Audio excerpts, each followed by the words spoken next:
تنصروا الله ينصركم ويثبت أقدامكم.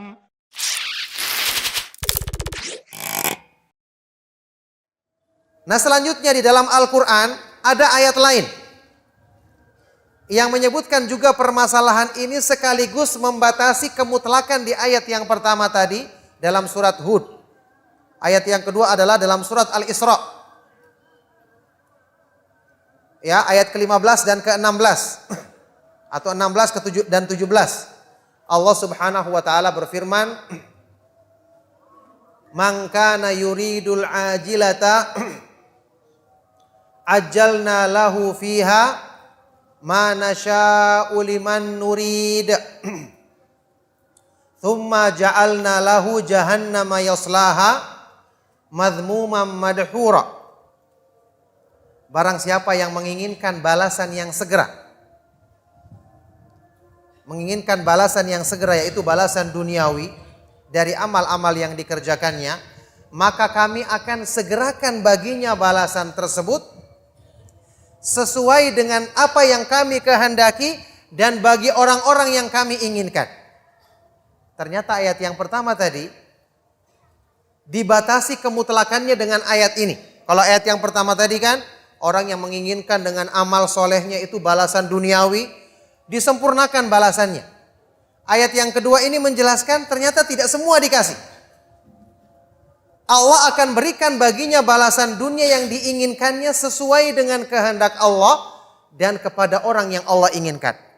Berarti balasan dunia itu dia tidak akan dapatkan kecuali sesuai dengan apa yang Allah Subhanahu wa taala takdirkan dia akan dapatkan. Ini yang saya katakan tadi. Sudah capek-capek hatinya mentargetkan hal tersebut, ternyata dia tidak bisa mendapatkan lebih dari ketentuan yang Allah Subhanahu wa taala tetapkan baginya. Kemudian kami jadikan baginya neraka jahanam yang nanti dia akan masuk ke dalamnya dalam keadaan tercela dan terhina atau terusir. Dalam keadaan tercela dan terhina di sisi Allah Subhanahu wa taala, naudzubillahi min dzalik.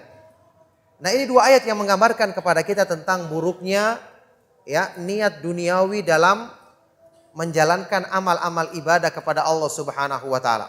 Oleh karena itulah, ikhwan dan akhwat fiddin rahimakumullah, inilah salah satu di antara hikmah atau faedah terbesar kita belajar tentang iman, belajar tentang tauhid dan mengulang-ulanginya. Karena perkara ini butuh praktek dalam kehidupan kita. Butuh untuk kita ulang-ulang dalam kehidupan kita. Ya, ini perkara-perkara yang berhubungan dengan ya penyimpangan-penyimpangan dari tauhid, baik itu yang terang-terangan dan yang paling sering adalah dalam hal-hal yang tersembunyi karena berhubungan dengan amalan hati manusia.